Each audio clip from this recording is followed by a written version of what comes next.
บ่ใส่ท้องแล้วบ่ใส่ชุดคลุมแบบนี้บาดนะผู้หญิงหรือผู้ชายไปหมดจากได้นะได้ผู้หญิงนะได้ผู้ชาย อืม ได้รับเอาอีกบ่โอ้ยว้าวแล้วพ่อแล้ว ได้ดอกกระเจียว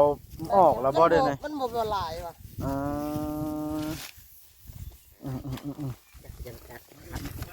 เฮ็ดในไร่บ่มี ปอด ขี้ที่สำคัญ อ้างโลดดอกกระเจียว อุ้ยมันยังอันนี้ เบา มัน อัน ยั ไหน งบ่ แน่นี่บ่ เบายี่นี่เลย เจ้าไปขุดน้ำใช้อันนี้ คุณ เบิ่งเบิ่งสิให้ FC เพิ่นเบิ่งแน่พี่น้องเพิ่นไปหาขุดมันเป็นควายบ่ มันเป็นอันคุยนั่นแหละ เบิ่งแกะเบิ่ง แกนั่นไหนมันยังบ่ทันเป็นน้ำ รุ่นพี่น้องเป็นตัวยัง เป็นโตบ่ เป็นน้ำแล้วเข้าใส่มือกันนะ เฮียวัดสิกินนะ อ้าวอันนี้ได้ซะบัดตัวนี้ได้ซะมันอยู่ใช่ แม่มันอันนี้ แม่ อ๋อแม่มันสิอยู่ในเว้านี้ อยู่ใน อยู่ในขวยมัน บ่เข้าอยู่นะ อย่าลืมกดติดตามเพื่อเป็นกำลังใจให้ผมด้วยนะครับทุกคนขอบคุณมากๆครั ภา บ พขึ้นพี่น้องเลยมาเทคานปัดมาบ่เห็นไผอยู่พุ่นก็เลยล่วงมาเฮือนเอ้ยหมดกับอาจอยมาบ่เห็นเพิ่นอยู่เฮือนเห็นเพิ่นอยู่พี่ละอ้าวเฮ็ดหยังอันนี้ กระดาดอกกระเจียว แล้วเอามาจากมาน กระเบ้า โอ้ได้แมงเบ้าอ้าวพอจอยไปทางไหนเดี๋ยวนี้อยู่เพื่อนบ่ใส่ท้องแล้วบ่ใส่ชุดคลุมแบบนี้บาดนะผู้หญิงหรือผู้ชายไปหมดจากได้นะ ได้ผู้หญิงนะได้ผู้ชาย อืม ได้รับเอาอีกบ่ โอ้ยว้าวแล้วพ่อแล้ว ได้ดอกกระเจียวออกแล้วบ่ได้ไง มันบ่ละลายว่ะ อ่า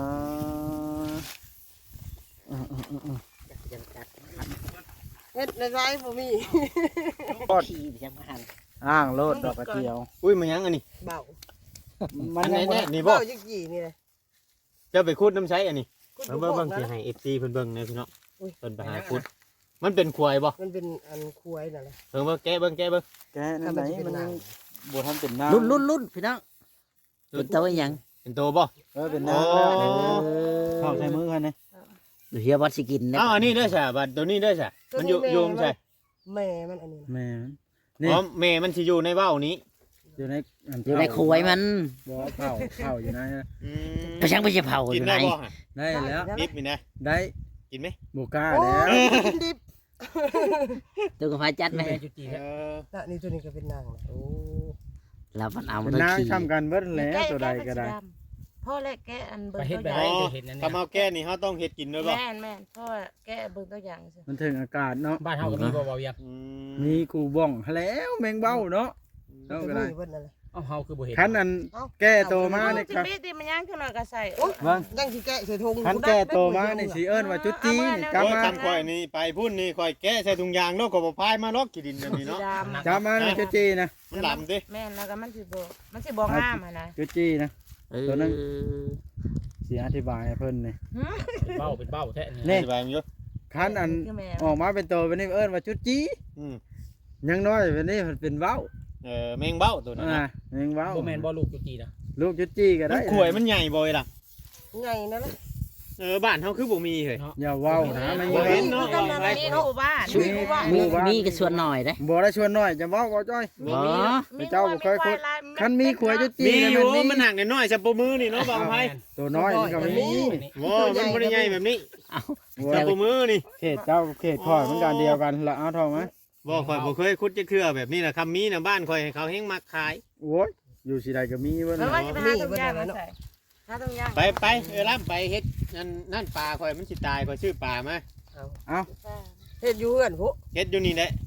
บ่ได้อันจังให้เขาพอจ้อยออกมาเอาก็ได้เนี่ย เดี๋ยวดำ เป็นไรพอจอยคือบ่ไปเฮ็ดข่าตอนเช้าจามเฮามามันก็อันชวายแล้วแบบนี้แล้วข่อยเอานะ ปลามันนั่นอยู่นั่นน่ะนะ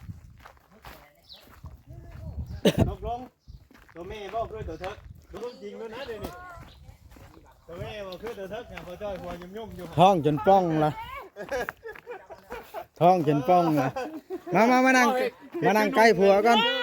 โอ้ยเห็นว่าอันเฮ็ดคือเจ๊ก็ได้คู่มือนี่ บ่แม่นตัวแม่กับตัวเทิกได้ต้องถามกันคักๆได้เฮ้ย มันบ่แน่นะบ่เรื่องบ่ได้บ่มันบ่ได้มี พ่อจ้อยเฮ็ดหยังเดี๋ยวนี้ คอยกวดเป็น เป็นอะไรคือบ่ไปเฮ็ดท่ากันเดี๋ยวนี้ ไปแล้วมาเลย มาละเอาเล็กเข้าเรียบร้อยละ มันจอกอุโชะ ฮะ แล้วเข้าเส้นเดียวนะ ข้าวเส้นเดียวนึง เนี่ยมันคือจอบ่ได้ อ๋อสายไผ่ได้มีบ่บัดนี้หาคนคว้าสายไผ่ได้สินะข่อยลืมสายไผ่ข่อย คือพากันเขาไปที่เสา มันไปม่วงหล่นลายเลย ดอกม่วงหล่นไหล มันมีเนี่ยปวดเห็นเอาเนาะ คอยก็เป็น โอ้โหเจ้าอันนั้น ตัดเอา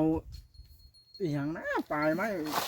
มัดใส่กันปลายไม้อันบงอะ ไม่ตัดบ่ ก็กวาดแล้วมันจะหมดเสียเวลาไปเฮ็ดเวียกพวกอันนี้ อย่ามายังเฮ็ดนี่ อืม เอาไว้มาเฮ็ดทาก็ได้ ฉันมันบ่แล้วข่อยเฮง เอาไว้หมดเนาะ อุกใจเรื่องน้ำมันรถเที่ยวแต่ละมื้อนี่ไก่นี่ บ่บ่มานอนพี่ล่ะ ให้ข่อยมานอนอยู่ชายเล้าม านอน นอนเฮือนพ่อจ้อยนี่บ่ แม่น เอาแล้ว เราเลื่อนบ่จอยแน่นี่มันง่ายตรงบ่ต้องเที่ยว เอาวันนั้นเลยบ่เดี๋ยวข่อยฮุบลูกฮุบเมียมาพร้อมได้ อ้าวบ่เอามาแล้วมาเฮ็ดเวียก อ๋อข่อยคาดห้างบ่ได้เนาะพ่อจ้อยร้านยังบ่อยากห้างเมียเรา เนาะพ่อจ้อยเจ้าสิห้างบ่เจ้า เฮ็ดเป็นไงอ้าวคนบ่ธรรมดาเนาะ บ่แม่นน่ะเขาตัดเสียบใส่กระบังเนาะบางคนก็เฮ็ดนั่นนะ อ้าวพวกบ่เป็นนั่นผัดอันนี้ผัดพวกเป็น เป็นเบิดจอย บ่ธรรมดา กินข้าวยังพ่อจ้อยเช้านี่ ขัวพัก ฮะ กินข้าวขัวพัก ขัวพัก ตัวพักแห่งงัว เป็นนักขัวพักบ่จอย ในมีวิตามินเนี่ยนะ บ่ธรรมดาเด้อเอาตู้ไปพังได้บ่นี่ไปสิพรซื้อมาแล้วผัดบ่เปิดจักเทื่อเนาะพอสิเปิดเพลงอันดนดันรถ บ่จอยขัวพักเฮ็ดให้คอยบ่พอจอยนี่ก็สิเอามือได้ก็เฮ็ดให้คอยเด้อ เมื่อเช้านี่ทุกคนได้เข้าไปเฮ็ดอย่างนี้นะ ไปเอาเล็กเข้าได้เส้นหนึงเพราะว่าเราพบมา บ่จักก็เฮ็ดบ่ มันเอาเข้าตอกบ่โชะ บ่ชด แล้วผัดบ่โคตรเล็กถ่าเนาะเล็กบอกหั่นนะ อันนี้เพื่อไปใส่เล็กถ่าจักสิได้เทหรือบ่มันนี่เพื่อไปคนเล็กมัดอีก จะพากันไปเด้งเฮ็ดนั่นแหละถ่ายคลิปนี้แล้วก็พากันไปน้ำแกงเฮาสิเปื่อยเด้ มีรถว่าน้ำแข็งเนี่ยนะ แม่ โอ้ยตากแดดไว้มันบ่เปื่อยง่ายเลย น้องว่าจอย ข้าวเดียวเท่านั้นแล้ว ฮะ ข้าวเดียวเท่านั้น เป็นหยังเล่า มันเปื่อย ให้ทางเวลาเพิ่นเฮ็ดกินเวลาเพิ่นเฮ็ดกินแต่จังเอาเข้าไปกินไปพุ่นก็อยู่พี่มันมีผักครบอะนะเฮาบ่ได้ซื้อผักที่จริงตอนแรกคิดว่าจะชื่อหมูน้ำเพิ่นชื่อหมูแหละมื้อนี้ เชื่อหมู บ่ได้ว่าบ่ได้นะมันเนาะ อ่าค่อยบ่ปานใดเด้อหมูคิดท้อง อ่า แล้วเอาทั้งได้กว่าทั้งเหงาหรือทั้งปลาย มาทางปลายด้วยจ้ะ กายตัดออก ตัดออกมายังพับลงลงไปได้ไร เดี๋ยว มั มัน น จะ จะ ว่า ว่า เขาทางปลายกวดบ่แม่นบ่ มันโบแฮ เออเพิ่นตัดการพลอยน่ะแม่นอันมาเฮ็ดอันนี้บ่นี่พลอยอันนี้บ่นี่ โอ้น้ำเพื่อนบ่เฒ่ามันบ่นี่อืม เฮ็ดเป็นแบบนี้ เคยเห็นมาก่อนบ่นี่เออ พามาเลยเป็นได้เมียจังบ่ไปใกล้กันนะฮะไปเฮ็ดกินเฮ็ดอยู่ช่อยเวลาไปเฮ็ดเวียกนะ ชวนให้ป้าเด้ พาชวนให้ป้า ป้าเขาชาชวนเพิ่นยันงัวเขากินแกง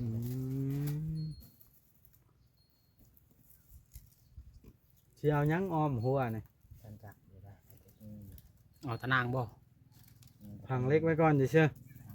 คันได้แต่นางช่ำสิเฮ็ดพักเถอะเจ้าเนาะปลูกคุย่างก็ได้นี่เนาะอ้อมน้องนี่ ดินฮอบ พังแล้วล่ะหอมเบิดละซื้อแต่นางเล็กมาใช่รถเด้อบอกเวียงชัยรถ บอกว่าเวียงใช้ว่าจังไดน่ะ อ้าวบ่มีแต่นางเล็กอ้อมบ่เวียงเดี๋ยวนี้เสียดอกบอกลาวเบิ่งเด้อฮะหรือลาวฮู้จักหรือบ่ บอก FC แหนะบอกรถแหละในคลิปนะครับ FC เพิ่นเห็นควรเพิ่นก็ช่วย สมมุติได้แต่นางมาอ้อมเล็กนี่เจ้าสิโครงการสิปลูกหยังนี่หรือเฮ็ดยันแบกเข้ามาดมดาบใช่ มักพริกมายังนี่แหละ เออมันก็เหมาะอยู่ได้แหละกับการปลูกพริกดินนี่เนาะบ่เวียง โดย ยามฝนนี่แห้ง ใกล้แล้วมันพริกมันดินสูงเด้ มันมักดินแบบนี้ แม่นมันบ่บวมอยู่แล้วทำดินต่ำมันบวมตาย แม่นบอกว่าจอย แม่แล้ แบก ว มันมาเวียนเข่าล่ะ มันบ่เอาไปได้ ก่อนเอาต่อก่อน คือบ่บอกแล้วคนคว้าสายไผ่นี่ในเฮือนเราเธอมีก็ลืมเอาสายไผ่มา ลืมกับแม่เอาน้ำบ้านประตูแล้ว ย่านมันบ่ถึงเลย พอเห็นอยู่โค้งอัญญะอยู่ในใดนะปลดเอาในใดตัวเก่านะ ต่อเนาะ ลองเบิ่งไล่ไปนี่แล้วค่อยสิประกอบซีแล้วได้ค่อยบ่ได้ลีลาเด้พวก ช่วยเลย มั เนาะ ดเล็กมัดเนาะ แม่นมื้อนี้มื้ออื่นมื้อฮื้อ ฮะมาเอิ้นกันแล้วน้องดูกับไผ แม่น มื้อไหนยังบ่ได้เฮ็ดหยังอยู่มื้อนี้ก็ เที่ยงแล้วเด้ เที่ยงนะเพื่อมาฮอดเดี๋ยวถ้าน้ำต่อคิวน้ำมันนี่ก็2ชั่วโมงบ่ได้ใช่มั้ย มานี่นะบ่ให้โทษผู้อื่นได้ไหมบ่เวียงชัยล่าช้ากว่าหมู่เนาะ เอามันบ่ได้เนาะ ได้ให้ก็ยังบ่ได้ใช่มั้ยข่อยเอารถไปมาจอดไว้หั่นชื่อบ่ได้ยังบ่ได้บัดเมื่อนี่ยังสิหาคนคั่วน้ำมั ตั น วกับไผน้ำหลังบ่จ้อยกับน้ำหลังนี่ มันบ่ได้คือแถวบ้านนอกพี่ใดอันบ่จ้อยเอ้ย ต้องนัดกันตอนเช้า เดี๋ยวน้ำปลา40,000 แก้วน้ำปลานะ แม่ หมานแล้วได้เท่านั้นเนาะ แม่นเท่าไรก็ชื่อได้ก็มันมีเนาะ อ่ อันนี้ใครคนบ่มีติ แก้วมาว่าสิเติมมันล้านหนึง โนั่นก็ปิดเบิดยังเหลือปั๊มรัดปั๊มเดียว ญาติกันจะพึ่ง ญาติยันตะเบิดคำข่อยทานะประมาณ3 โมงแรงนะข่อยบิ่ เที่ยงเนาะ เที่ยง บ่เวียงชัยได้ชุกรถมาแล้วฮะบ่มีน้ำมัน เขาหาเบิ่งเข็มน้ำมันจักข้างในเขามายังหลายอดีเขาฮอดบ่เติมให้ อื่นนี่เขาขี่มา บ่ นำ บ่ บ่ บอสมื้อเช้านี่ว่าสิอยากใช้ด้านหนึงเขายังบ่ใช้ให้ ปั๊มน้ำมันเนี่ยบ่มีป่ะ นี่เขา อ ว่า ย่าง เนาะ นี้เด้อเขาว่ามึงอยากใช้หลายโพดบ่มีเขาว่า ปั๊มน้ำมันบ่มี ไปนะพ่อจ้อยเก็บไว้ก่อนนะ ไป ไป ไป มัดก้นข้าวเดียว มัดก่อนบาทโอ้ย แล้วกันนั่นได้ชุมเฮากับไป นี่เชือกแบบนี้เพิ่นบ่เอาไปเฮ็ดเพียกเอาเชือกอ่อนๆนั่น เชือกใหญ่เนาะอันนี้ผ่าเอาดีลุงหรือมันโดด อันนี้นี่มัน เชือกตัวนี้มันคักนะแล้วเพิ่นเอามาเก็บมาไว้ทักพลอยเฉย ล้างได้มาเท่านี่ ได้มาได้ใช้นี่นะชื่อดิ นี่หลายแห้งไอ้จอม เชือกสิเชือกก็ว่าเงินหลายนะ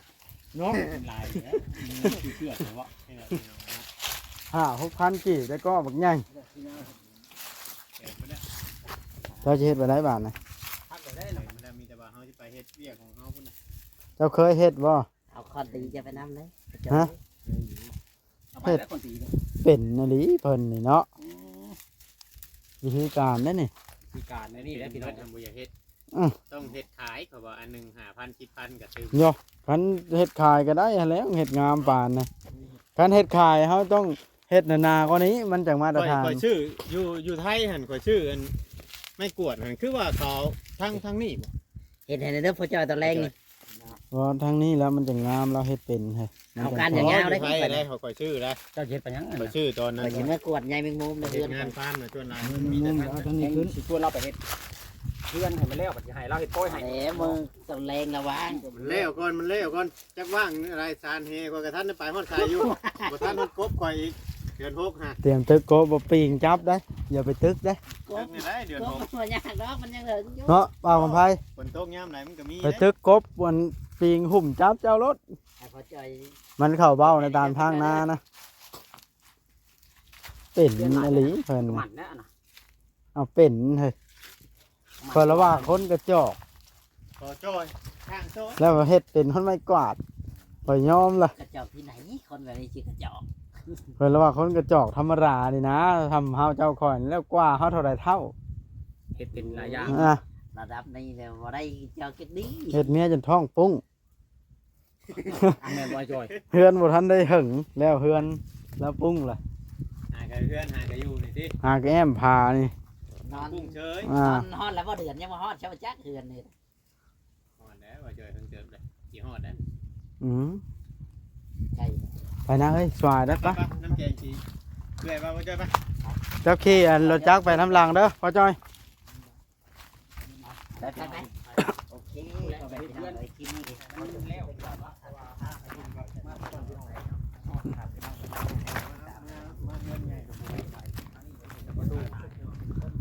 น้ำแข็งข่อยเว้าแล้วคันตากแดดไว้น่ะบ่มีปัญหา มันบ่เปื่อย ยังอยู่เนาะ อ่าไป เชื่อผู้ใดกินเด้อ บ่จ้อยแล้วกินล่ะ ยังเดือของสะปอนกับของพ่อจ้อยแล้วกับของคอยพี่น้องไอ้คลิปนี้ก็สิได้จบไว้ก่อนเด้อพี่น้องถ้าว่าผิดพลาดก็ต้องกราบขอโทษขออภัยเพราะว่าเอาปลามาให้ไอ้ล่ำพี่น้องเนาะมาสิกินกับสปอนเซอร์ก่อนก็ได้ใช่ไหมมาจ้อยกินสปอนเซอร์ เดี๋ยวเฮียบอสอยาก พี่น้องเลย เดี๋ยวเฮียบอสอยากกิน ก็ขอกินน้ำแหน่บ่จ้อยรถไถเขาแก่ยังตัวไว้ก็มันบ่หรือข้าว เข่าแล้ว นะ คู่คือกัน กินสปอนเซอร์เพิ่มพลังสู่ดึงเต็มที่เด้อมือ เอ้ เด้อย ลืมเอาถุงมือมาอีก ห้ามพักก่อน เมื่อยค่อยเช้าบ่ เมื่อยกับหอยเช้าต้องลุยเต็มที่ ต้องเช้าได้เมื่อยบ่ค่อยเช้า เนี่ยเขาเจ้าประจักษ์ความเฮ็ดเอาเล็กเข้าเส้นเดียวแล้วกับประจักษ์ความเฮ็ดแล้วกับพากันมา จนเท่าเฮามาจังได้เฮ็ดพี่น้อง FC เนาะ กระเชิญป้าเฮ็ดเลยเนาะ แม่นตำป้านี่ โอ้เฮ้ย คือเพิ่นกับบ่เฮ็ด ข่อยกินแล้ว เพิ่น อ๋อนี่ว่าชื่อคอยโบแบงให้กินจะคอยให้นิดหน่อย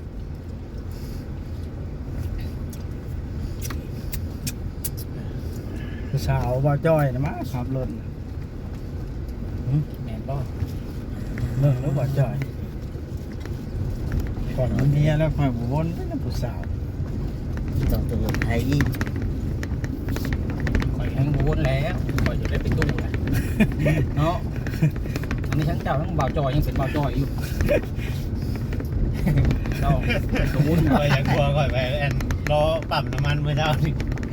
ลายแห้งกันดิบ่ถ้ากูแอบข่อยหากลับไปตึกพ่อเทื่อนี้ขาดน้ำมันขาดแคน เรียนคิวแบบ เล่น จะ เล ไล่ ยมา คอยเห็นอยู่ มาเช้านี่แม่เติมน้ำมันเต็กเป็นอัน5-6ปั๊มยังบ่ได้เติม มันเบิดได้แต่ละหม่องเข้าไปแล้วเขาควักอันนี้แล้วนี่เขา คอยโป๊กเชิญ พี่น้องกันจบคลิปก่อนเด้อบัดนี้เนาะ แม่ พลาดก็ต้องกราบขอโทษขออภัยนำ มุ่งหน้าไปเฮ็ดเฮือนอยู่ตอนนี้ได้ยากหลายอย่างทีมงานกับพอลูกแพทย์บ่ได้ชวนเราเลยเนาะได้ชวนอยู่บ่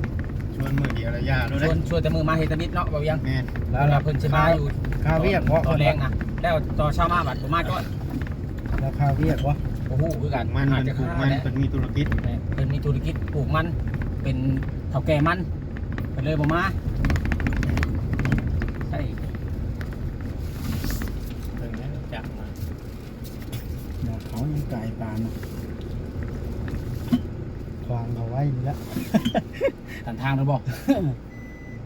เอาก่อนหันจักเราไปก่อน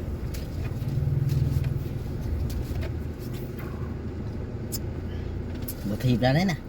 อย่าของมันบ่ที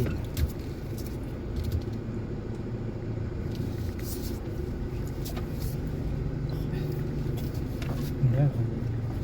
จอดแคมทางได้มาเลยนะ จังหวะนี้เนี่ยการคิดมันนั่น จังโฮม เอากระตุกน้ำมันไปล่างกันจังน้อยหนึ่ง ไข่ทั้งนั้นแล้วบ่จ้อยข่อยสิมอดรถแล้วมันจะไล่มันจะล้มเข้ามาเนาะทุกคนไปมันจะหันใจพืชได้เฮ้ยไข่กันค่อยก็ได้เอ้าข่อยแล้วว่าข่อยจบคลิปแล้ว ยังบ่ได้จบเด้เพิ่นนำไง ว้าวตัวที่ตัวแดดแล้วนะมา โย โอ้ยต้องขออภัย FC เด้อพี่น้องเด้อ เดี๋ยวจบคลิปพอดโอ้ย คลิปนี้จบสำนี้แล้วมาฮอดเฮือนพอทุชมพี่น้องไอ้ถอยรถจอด พาจบสบายดี FC สวัสดีเด้อ บ๊ายบายเนาะ บ๊ายบาย รถ เพื่ จ อ อน ด หน่อ มาย ไอ้นี่ สิลงไปลุยงานกันเนาะ มันสวยเด้นี่นะ